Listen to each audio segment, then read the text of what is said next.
오늘 제목은 동기, 일을 하는 동기를 바꾸라 그랬지만 원래 책에는 일하는 동기가 바뀌었다. 바뀐 거예요. 이미 바꾸려고 노력하는 게 아니라 이미 바뀐 거죠. 어제 우리 교육자들하고 이제 우리 수요 순장 모임이 없어서 한참 같이 이야기를 나누면서 회의 겸 대화 겸 그렇게 교제하는 시간을 가졌어요. 이제 그러면서 사실 저는 이제 이 새벽에 계속 나오면서 특세가 끝나면 새벽은 이제 집에서 하도록 해야겠다. 1차적으로 자꾸 이렇게 어쩔 수 없이 예배를 드릴 수 없기 전까지 단계적으로 이렇게 해봐야겠다. 이제 그랬는데 또 장로님들은 번역에 모여서 생각이 좀 다르신 것 같아요. 근데 그럴 수 있어요. 왜냐하면 교육자들이 생각하는 것과 장로님 생각하는 것이 다른 것, 이상한 거 아니죠. 이제 토요일 날 우리가 이제 임시당회를 해서 결정을 할 거예요. 그러니까 여러분이 자 이제 소식에 대해서 잘 듣고 그리고 주의를 어떻게 할 것인지를 생각하시면 되겠습니다. 사실 끊임없이 우리들은 매 순간마다 어떠한 결정을 내릴 때 그 결정의 근거가 있어요. 뭘까요? 계속해서 이번 주에 본 것처럼 우리에겐 스토리라는 게 있어요. 스토리. 그러니까 우리는 스토리는 뭐냐면 전체 돌아가는 것들을 해석하는 눈인 거예요. 그죠? 우리가 사실은 지금 우리가 이 자리에 있는데 남들이 보면 미쳤나 그럴 거예요. 그죠? 근데 우리는 이제 처음부터 3주 전부터 했기 때문에 이제 잘 마치자 해서 온 거기 때문에 이것만 뚝 띄어서 못 보는 거죠. 처음부터 마지막까지를 다 봐야 이해가 되는 거죠. 이해 아시죠? 그죠? 그러니까 결국 우리는 이 세상에 돌아가는 모든 것들을 볼 때 큰 스토리를 갖고 보는 거예요. 큰 스토리 뭘까요? 창조. 하나님이 아름답게 멋있게 창조했는데 죄가 들어와서 망가졌다. 엉망진창이 됐다. 그렇죠? 그걸로 끝나는 게 아니라 예수 그리스도를 통해서 구원받고 회복되었다. 그리고 마지막에는 이제 새하늘과 새 땅이 이루어질 것이다. 이런 큰 스토리 안에서 지금 우한폐렴도 보는 것이고 우리 특세도 보는 것이고 다 보는 거예요. 그죠? 이런 큰 맥락 속에서 보는 것을 다른 말로 세계관이다. 그런 거죠. 어떤 안경을 쓰고 보느냐. 사실 우리가 모이는 거 보고 한쪽에서는 아유 저것들이 미쳤나 막 이렇게 볼 수 있어요. 그죠? 보이지 말라 그러는데 여기 보여갖고 미쳤나. 한쪽에서는 그래도 어려울 때 기도해야지. 그 다 다른대로 이 판단의 근거가 뭐예요? 자기가 갖고 있는 그 스토리 속에 온 안경을 갖고 보는 거예요. 그리고 이제 구체적으로 여러분이 모든 순간순간마다 결정을 내릴 때 그게 뭐냐면 내러티브라는 거예요. 나는 이런 일을 할 것이다 안 할 것이다 이런 결정을 내리는 건 뭐냐면 내 안에 갖고 있는 그 세계관, 그 세계관은 스토리 전체에서 나온 세계관을 가지고 지금 이 시점에서 내가 어떻게 할 것인가. 이거는 여러분 부부관계도 마찬가지예요. 부부끼리 대화에서도 결국 여러분이 평생 생각하고 있는 그것이 말로 나오고 행동으로 나오는 거예요. 그렇죠? 그래서 모든 결정할 때 이제 그런 거예요. 이제 우리 오늘 배울 내용이 같이 나눌 내용이 그런 거예요. 한마디로 말해서 일을 하는 동기가 바뀌었다는 거예요. 그러니까 똑같이 우리는 직장 생활을 하지만 믿지 않은 사람과 다른 동기가 생겼다는 거예요. 동기가 뭐죠? 왜 그 일을 하는가? 근데 그 동기는 구체적으로 뭐냐면 높은 보수나 칭찬을 위해 일하지 말라. 대부분 사람들은 직장 생활할 때 뭐예요? 누가 돈을 많이 주는가? 내가 일을 해서 얼마나 이익이 되는가? 이게 늘 손해냐 이익이냐에 끊임없이 왔다 갔다 하는 거예요. 그 다음에 칭찬을 위해서 일하지 말라. 돈이 아니지만 자기를 인정해주고 자기를 입증할 수 있는 수단 때문에 그리고 목적 때문에 일하는 거죠. 우리 아내가 너무 낭만 닥터 얘기를 하지 말라 그러는데 제가 오늘 미리 양해를 구했어요. 오늘까지는 얘기해야 되겠다. 왜냐하면 오늘 내용이에요. 여러분 일과 영성을 꼭 책을 사서 어려워요. 좀 어려워. 일과 영성을 책을 사서 보시되 이제 우리 설교 요약한 게 있으니까 그걸 보면서 하고 그리고 하나 추천한다면 닥터 낭만 닥터 있잖아요. 낭만 닥터를 닥터 김사부를 한번 봤으면 좋겠어요. 왜냐하면 일과 영성을 이해하는데 너무 좋은 매개물이에요. 그게 뭐 얼마나 좋냐에 따라서 일과 영성을 우리 생각하게 만들고 깨닫게 하는데 좋은 통로예요. 그래서 이제 화요일날 끝났어요. 화요일날 끝났는데 마지막에 그 멘트가 중요해요. 그 젊은 의사에게 그 낭만 닥터가 그런 얘기를 해요. 계속해서 우리가 해야 될 일은 뭐냐면 우리가 왜 사는지, 무엇 때문에 사는지를 계속 질문하며 가야 된다. 그렇지 않으면 우린 뭐예요? 나도 모르게 이 죄성이 있으니까 당장 내가 안 죽기 위해서 사는 거예요. 그러다 보면 의사지만 일단 손해볼 것 같으면 치료 안 하는 거죠. 왜? 문제 생기니까. 나중에 고소당하니까. 그런데 너는 누구냐? 내가 의사지 않느냐? 끊임없는 나는 누구인가에서 나오는 왜 사는가? 무엇 때문에 사는가를 계속 질문해야 됩니다. 이거 영성, 이 오늘 과도 다 결국 마지막에 뭐냐면 우리가 계속해서 질문해야 되는 거예요. 왜 사는 거야? 왜 그걸 하는가? 동기에 대해서 우리가 자꾸 물어서 우리는 동기가 바뀐 사람이다. 우리는 유익이나 손해냐 이런 걸 따지는 사람이 아니라 예수님 때문에 사는 사람이다 라는 것들을 기억해야 되는 거죠. 그래서 이제 아주 이 일과 영성이란 책에 나오는 정말 제가 처음에도 감동받았지만 읽을 때마다 감동되는 한 사례를 먼저 얘기하려고 그래요. 그 리디모 교회에 이제 몇 년, 그 당시 책 쓰기 전이죠. 몇 년 전에 이 일과 영성을 그대로 삶으로 보여준, 그야말로 내러티브를 쓴 한 사람의 이야기가 있었다는 거죠. 뉴욕시에서 새로 교회를 시작한 지 얼마 지나지 않아서였다. 젊은 여성 하나가 꼬박꼬박 예배에 참석했다가 순서를 마치기가 무섭게 빠져나가는 걸 알게 됐다. 그러던 어느 날 마침내 아가씨와 마주했다. 기독교가 어떤 종교인지 살펴보고 인노라고 했다. 아직 예수님을 주님으로 믿지는 않았지만 큰 관심을 가지고 지켜보는 중이란 뜻이었다. 어떻게 리드모 교회를 알게 되느냐고 묻자 감동적인 사연을 들려주었다. 맨해튼의 한 회사에서 일하던 아가씨는 입사한 지 얼마 안 돼서 큰 실수를 저질렀다. 파면을 당해도 할 말이 없을 만큼 중대한 잘못이었지만 상사는 그러한 사실을 위에 알리지 않고 책임을 혼자 뒤집어 썼다. 말도 안 돼요. 인간은 근본적으로 책임 전가를 하는 존재예요. 근데 자기 책임도 아니고 부하 직원의 책임이니까 당연히 책임 전가도 아니고 책임을 물으면 되는 거죠. 왜냐하면 우리가 아담과 하와가 죄를 졌을 때 나타난 현상이 뭐예요? 하나님이 주신 여자 때문에. 여자는 뭐예요? 하나님 뱀 때문에. 이게 책임 전가하는 게 죄성의 핵심인데 이 사람은 자기 잘못도 아닌데 그 책임을 혼자 뒤집어 썼어요. 말도 안 되는 거죠. 그 탓에 경력에도 흠집이 났고 조직 안에서 움직일 수 있는 폭도 좁아졌다. 어마어마한 손해를 당한 거죠. 상사의 처신을 보면서 젊은 여직원은 무척 놀랐다.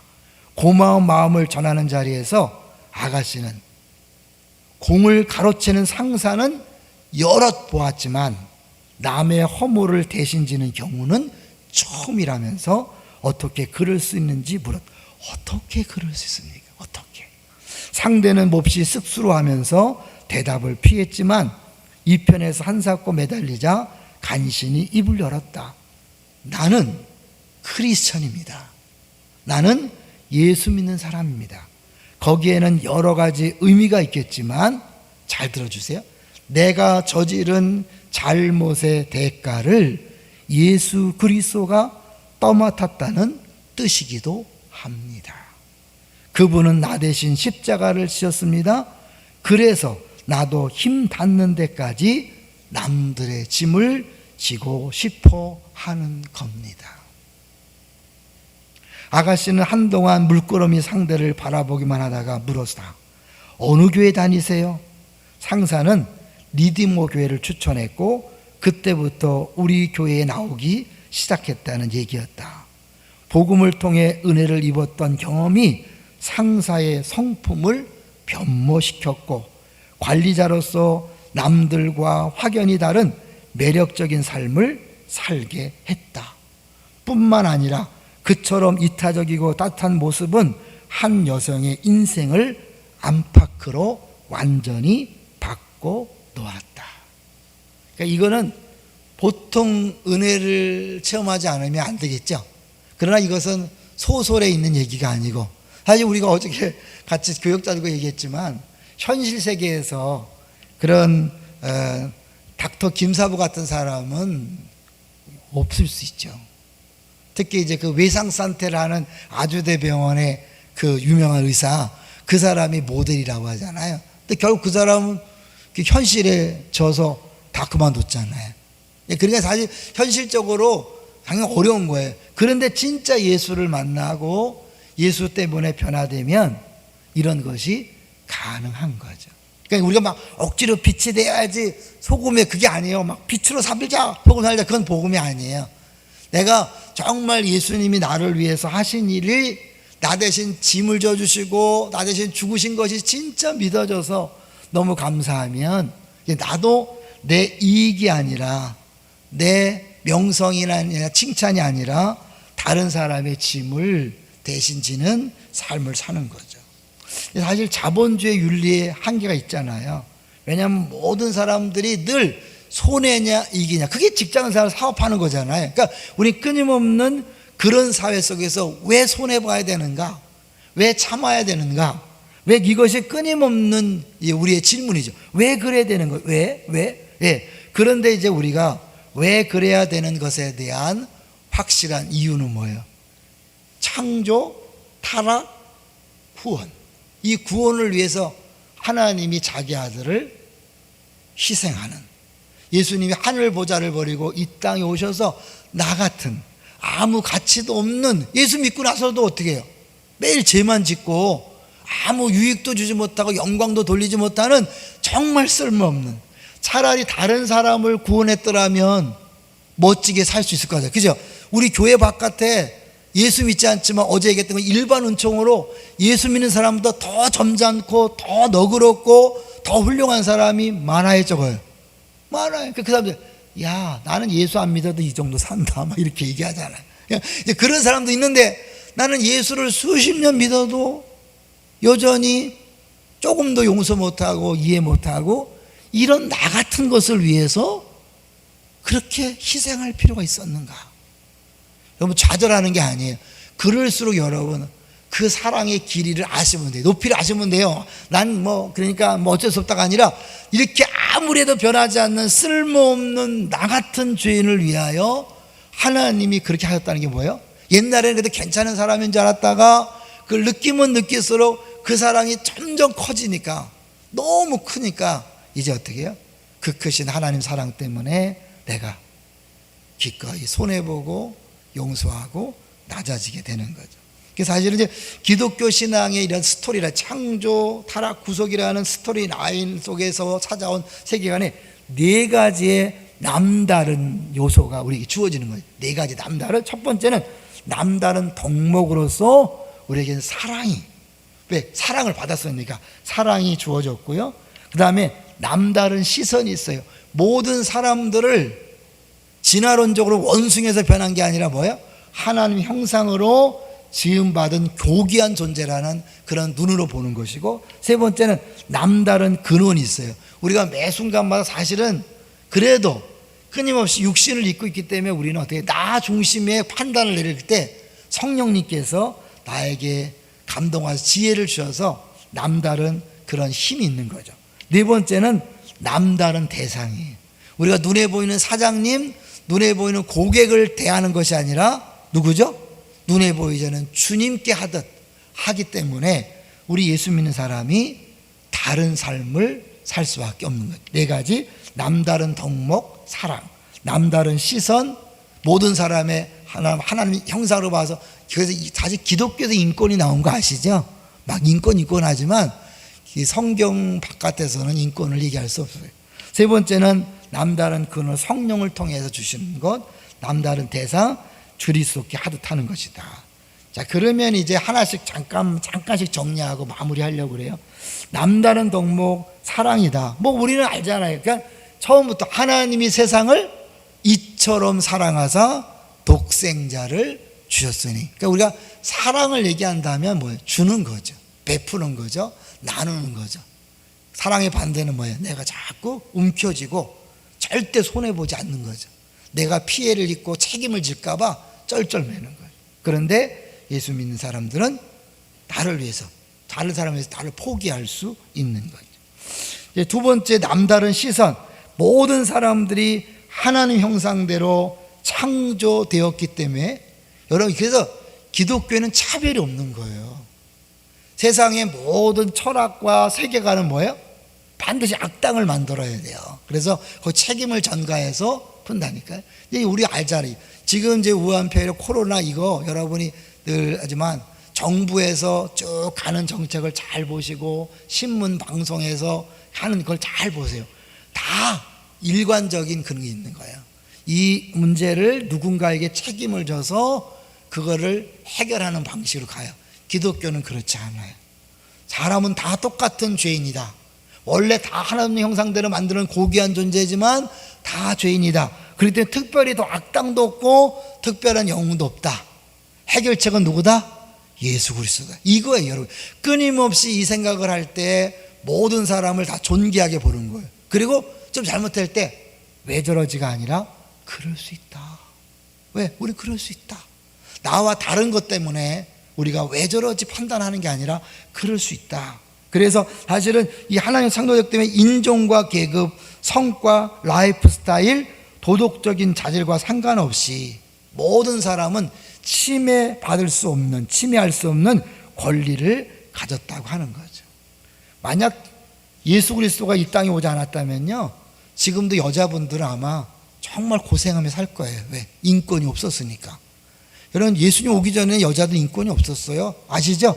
그냥 전체 없었어요. 그냥 살았어요. 그러다가 사실 기독교가 들어오면서 모든 사람이 하나님 형상대로 지음받았다. 유대인들이 구약 성경을 믿었지만 그들에게도 여자들은 인권이 없었어요. 참 놀랍죠? 자기 식대로 성경을 보는 거예요.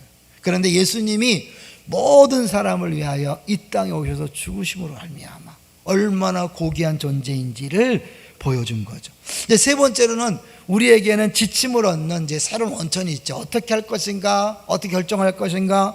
그때 지혜로운 결정을 내릴 수 있도록 성령께서 우리에게 지혜를 주시는 것이죠. 그러니까 결국 근데 성령께서 지혜를 주시는데 어떻게 주냐면, 성령님은 옆구리를 살짝 찌른다든지 마음에 무슨 힌트 같은 걸 줘서 투자 가치가 높은 주식을 사라 뭐 이렇게 하지 않는다는 거죠. 오히려 예수 그리스도를 더 생생하고 선명하게 부각시켜서, 그러니까 막 우리에게 막 너 이거 주식을 사라, 너 이렇게 하라 저렇게 하라, 막 동쪽으로 가라 서쪽으로 가라, 그런 건 저거 토종 비결이죠. 오늘 뭐 귀인이 만날 거니까 여러분 토종 비결 보지 마세요. 장난 삼아도 그건 아니에요. 이 예수 그리스도를 더 생생하고 선명하게 부각시켜서 우리의 성품을 변화시키는 거예요. 그러니까 내가 변화되니까 어떻게 해요? 보는 눈이 달라지는 거죠. 여러분 어떻게? 애들이 보는 눈과 어른이 보는 눈이 달라요, 같아요? 다르죠. 애들 때는 다 유치해요. 뭐든지 보는 게 유치해요. 판단도 유치해요. 어른이 되면 성숙한 눈으로 보는 거예요. 그러니까 우리가 뭐 성경을 아무리 많이 들어도요, 내가 변화되지 않으면 귀에 안 들어와요. 내가 듣고 싶은 것만 듣고 보고 싶은 것만 보는 게 인간이에요. 내가 변하면 그전에 안 들리던 게 막 들려요. 안 보이는 게 보여요. 그러니까 어떻게 해요? 판단도 달라지는 거죠. 그래서 결국 시간이 지나면서 변화시켜서 내적 질서와 자비, 겸손, 담대함, 만족, 용기를 심어주시는 거죠. 그래서 어떠한 상황에서도 정말 내가 왜 이 일을 해야 되는가, 무엇 때문에 하는가를 다시 정신을 차리고 깨닫게 함으로 말미암아 어떻게 해요? 정확한 판단을 내릴 수 있는 거죠. 마지막 네 번째는 남다른 대상이 그리스도께 하듯 하는 거죠. 이제 여러분 골로새서, 에베소서 많이 아시죠? 누군가리만 하지 말라, 사람을 의식하지 말고 정확하게 그 뒤에 계시는 주님을 의식하면서 살라 그렇게 하잖아요. 그래서 그 한마디로 무엇을 하든지 그리스도께 하듯이 해야 한다라고 이야기하는 거죠. 사도는 고용주든 고용이든 사장님이든 직원이든 의식하는 대상을 바꾸라고 주문합니다. 누가 일하는 걸 지켜보는가? 누구를 위해 일하는가? 결국 누구의 의견을 중요하게 여길 것인가? 아담과 하와가 하나님 말씀을 따를 것인가? 뱀의 말을 따를 것인가? 그 시험은 지금도 계속해서 오는 거예요. 직장 생활하면서 적당히 눈치 보고 대충대충 할 것인가? 아무도 안 보지만 보고 계신 주님 때문에 주님을 사랑하고 섬기는 마음으로 내가 최선을 다할 것인가? 그러면 이제 그게 주의 일이 되는 거죠, 여러분. 네? 주의 일이 되는 거예요. 왜? 지금 이 직장에, 사업장에 주님이 주인으로 와 계신다. 이 일은 단순히 돈 벌기 위한 일이 아니라 뭐라 그랬죠? 하나님이 전 세계를 창조하시고 그 세계 피조물들을 먹이시는 하나의 과정이고 그 하나님이 하시는 일인데 나의 가면을 쓰시고 하나님이 하시는 것이다. 그리고 하나님의 동역자로서 하는 것이다. 이런 자부심을 가지고 하는 거죠. 비록 이것이 손해를 보고 유익이 없어도 걱정하지 않는 거예요. 왜요? 결국 주님께서 갚아주시니까. 할렐루야. 그게 기독교인의 놀라운 힘이에요. 내가 이런다고 누가 알아주냐? 그러죠. 내가 이런다고 누가 돈 더 주냐? 네, 맞아요. 사람들은 더 주지 않아요. 사람들은 오히려 더 무시할 수 있어요. 아유, 저거 요령도 못 피고 저거, 아유, 세상 그렇게 살면 안 돼. 이게 세계관이에요. 애를 그렇게 키우면 안 돼요. 세계관이에요. 사업을 그렇게 하면 안 되지. 세계관인 거예요. 모든 사람들이 그렇게 하면 안 되지. 근데 우리는 어떻게 해요? 주님께서 맡기신 일이고 주님께서 주신 일이기 때문에 그 주님을 의식하고 말하고 행동하니까 다른 거죠. 그런데 주님은 약속했어요. 금세와 내생에 반드시 복이 있고 갚아주신다. 할렐루야. 우리 이제 그것 때문에 사람들이 몰라줘도 하는 거죠. 이제 우리가 이제 그래서 끊임없이 나침판 얘기를 하는데요. 이제 우리가 끊임없이 나침판은 늘 향하는 방향이 있잖아요. 우리들이 어느 쪽을 계속 하냐면 보물을 향하게 돼 있어요. 보물. 그죠? 보물이 있는 곳에 마음이 있다 그랬잖아요. 그러니까 내 보물이 무엇인지를 빨리 알아야 돼요. 사람들은 돈이 보물일 수 있고요. 때로는 뭐예요? 다른 사람들의 인정이 보물일 수 있어요. 성공이 보물일 수 있어요. 끊임없이 우리들이 추구하는 것, 내 마음속에 가득한 것이 사실 보물이고 다른 말로 우상인 거예요. 근데 그거를 해결하지 않으면요, 매우 막 기도하고 막 빛이 되게 안 되는 거예요. 그 보물에 내가 움직이게 돼 있고 나도 모르게 순간 딱 판단할 때, 결정할 때 내가 생각하는 뭐예요? 돈, 인정, 평가, 내가 어떤 사람인가를 보여주고자 하는 그런 것들이 내 마음속에 가득하면 모든 생각과 결정이 그 길을 가게 돼 있는 거예요. 그런데 이제 진짜 보물은 누굴까요? 진짜 보물? 예수 그리스도. 우리는 어떻게? 질그릇에 보물을 담은 사람들이잖아요. 우리는 질그릇이에요. 우리 안에 누가 있어요? 진짜 보물이신 예수 그리스도가 있다는 거죠. 크리스찬은 일터에서 함께 일하는 다른 신앙을 가진 사람들을 어떻게 해요? 똑같이 존중하고 대우해야 합니다. 동시에 부끄러워하지 않고 예수님을 자신 있게 인정해야 합니다. 양쪽 극단에 있는 이런 실수들을 피한다면 대단히 비범하면서도 건강한 균형을 유지할 수 있습니다. 어떤 사람은 예수 믿는 걸 숨기죠. 이 자리는 없다고 생각하는데 혹시 있을지 모르죠. 언제? 당신 예수 믿었어요? 한 10년 지난 다음에 이런 사람 있잖아요. 자기가 이제 명분은 뭐냐면 내가 예수 믿는다고 그러고 제대로 살지 못하면 하나님께 영광이 안 될까 봐 걱정하지 마세요. 여러분이 뭐 산다 영광이 되는 게 아니에요. 굳이 이야기하세요. 봐라, 나같이 이렇게 못된 인간도 예수 믿기 때문에 이 정도다 이렇게 얘기하세요. 여러분이 변화된 다음에 예수 믿는다고 말하지 마시고요. 이제 그 부분 내가 예수 믿는 걸 숨기는 경우도 있어요. 반대로 뭐냐면 이제 내 자신이 예수 믿는다고 하면서 사람들 우습게 하는 거죠. 아유, 뭣도 모르고 그리고 자기 욕심 가지고 살아간다. 그게 아니라 균형을, 극단을 가지 않고 균형을 맞추는 것이 진정한 예수 믿는 사람인 거죠. 자, 이제 구체적으로 우리 일터 적용 윤리를 간단히 얘기하고 마치려고 합니다. 먼저요, 의문을 제기하고 늘 탐색하는 거예요. 처음에 얘기했죠. 내가 왜 사는지, 무엇 때문에 사는지, 내가 여기에 왜 있는지, 내가 하필이면 왜 여기 직장에 있는지, 내가 왜 하필이면 이런 남편을 만나고 아내를 만나고 하나님 이런 자녀를 맡겨줬는지, 끊임없이 여러분 왜라고 하는 순간 생각하는 거죠. 하나님이 창조, 타락, 구속 이 어마어마한 세계 역사를 진행하는 중에 그 한 부통의 나를 파송하셔서 하나님께서 일하고 있다.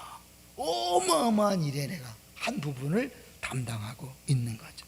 저마다 자신이 일하는 분야에서 어떻게 하면 더 많은 이들을 공정하게 대하며 유익을 끝이 쓸지 늘 탐색해야 되는 거예요. 그냥 똑같이 하는 게 아니라 이왕이면 얼마나 더 유익을 줄 것인가, 얼마나 더 효과적으로 할 것인가, 얼마나 더 하나님께서 원하신 뜻을 할 것인가 하는 거죠. 이제 마지막 소망을 품고 일하는 것입니다.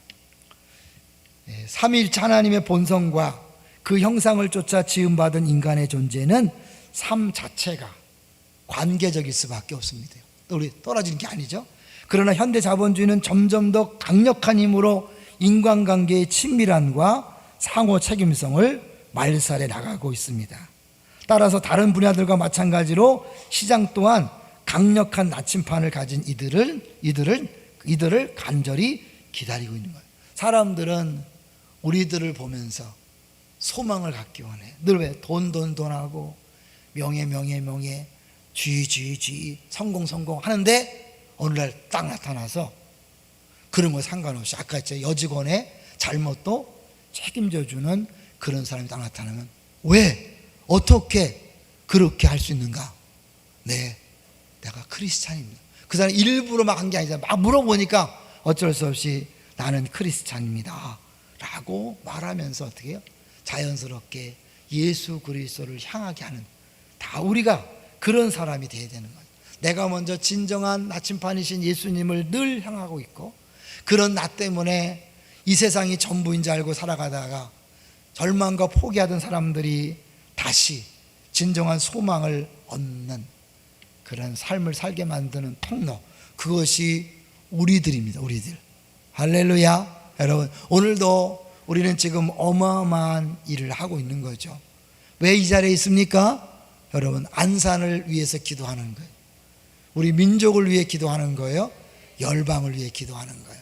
여러분 아시죠? 사람들은 안산이 가장 무섭다고 생각했어요. 중국 사람이 많기 때문에 이 우한 폐렴이 왔을 때 안산이 제일 위험하다고 생각했어요. 아직까지는 확진자가 한 명도 없는 청정구역이 언제 어떻게 될지 모르죠. 우리는 큰 소리 칠 수 없어요.